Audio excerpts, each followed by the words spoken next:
जीवन के अंतिम समय में भी भाई ने भाई को माफ़ नहीं किया।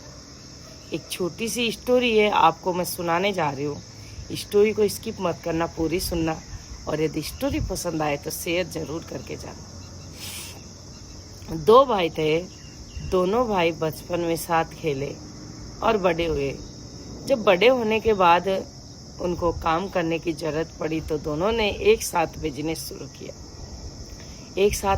शुरू किया। दोनों की बहुत ही मेहनत से वो बिजनेस है बहुत आगे बढ़ गया। पर कहते हैं ना कि लालच बुरी बला होती है। छोटे भाई के मन में लालच आ गया और उसने उस बिजनेस में से धीरे धीरे करके पैसे बचा लिए अलग से, जिसमें बड़े भाई को भनक तक नहीं लगी। जब उसने ये धोखा किया तो बड़ा भाई बहुत ही ईमानदार था। उसको कोई कहता भी ना तो उसको यकीन नहीं होता था। कहता था मेरा भाई मेरे साथ ऐसा नहीं कर सकता। उसको बहुत ज़्यादा विश्वास था अपने भाई पर देखो, भाई ने एक पैसों के लिए अपने भाई का विश्वास तोड़ दिया।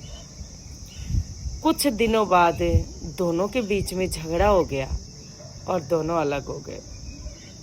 छोटे भाई ने उस बिजनेस को भी अपना बना लिया। बड़ा भाई बिल्कुल गरीब रह गया। न तो उसने कोई पैसा बचाया और न ही उसके हाथ से वो बिजनेस आया।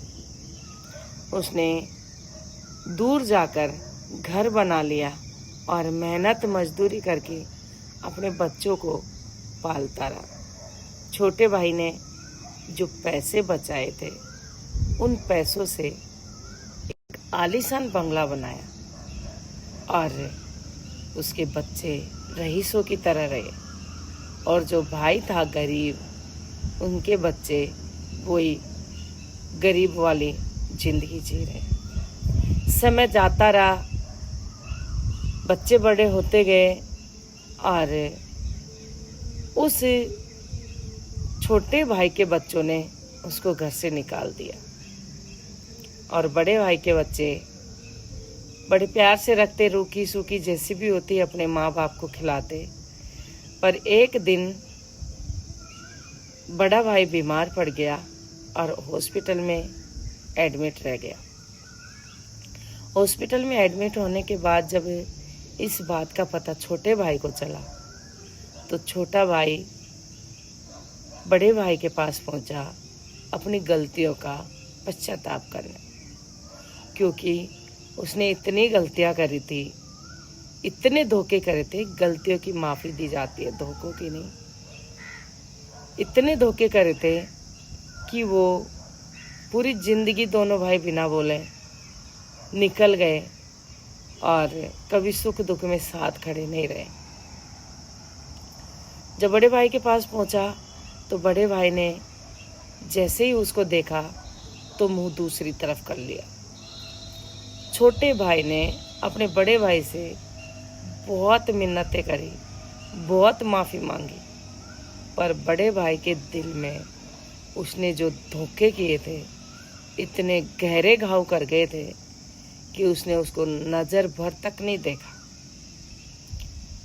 तो बड़ा भाई अपने अंतिम सांस ले ली पर अपने छोटे भाई को माफ़ नहीं किया और छोटा भाई इसी दुख में मर गया कि मुझे माफ़ नहीं किया।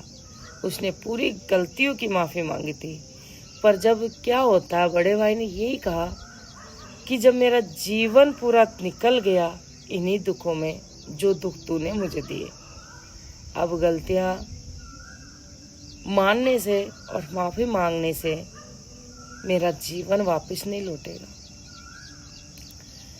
छोटा भाई भी इसी आग में, पछतावे की आग में मर गया, क्योंकि उसको उसके बच्चों ने खाना तक नहीं दिया।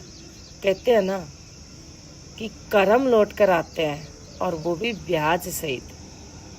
बिल्कुल कर्म लौट कर आते हैं, ब्याज सहित आते हैं, क्योंकि जो बड़ा भाई था ना, उसके बच्चों ने अपने माँ बाप की सेवा बहुत अच्छे से करी थी, और छोटा भाई था उसके बच्चों ने उस बाप को निकाल दिया था जिस बाप ने अपने ही भाई से धोखा करके अपने बच्चों के लिए धन इकट्ठा किया, अपने बच्चों के लिए घर बनाया।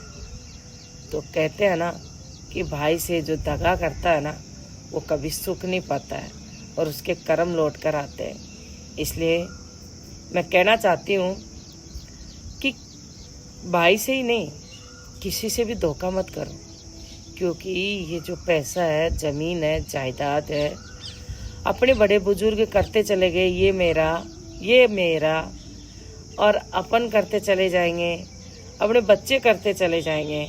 ये ज़मीन यहीं रहेगी, ये पैसा यहीं रहेगा, पर जो रिश्ते होते हैं ना उनको खराब मत करो, क्योंकि रिश्ते और व्यवहार यही अपने साथ चलता है और कुछ नहीं चलता है।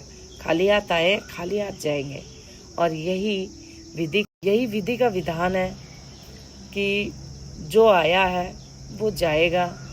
पर सगे भाई इस तरीके से इस समय कर रहे हैं, इतना पहले नहीं होता था जितना इस जमाने में हो रहा है, जो हम आंखों से देखते हैं। तो ऐसा मत किया करो, क्योंकि वो तुम्हारा खून है। धोखा करना अपनी खुद की ज़िंदगी बर्बाद करना होता है। यदि मेरी स्टोरी अच्छी लगी हो तो स्टोरी को शेयर ज़रूर करके जाना।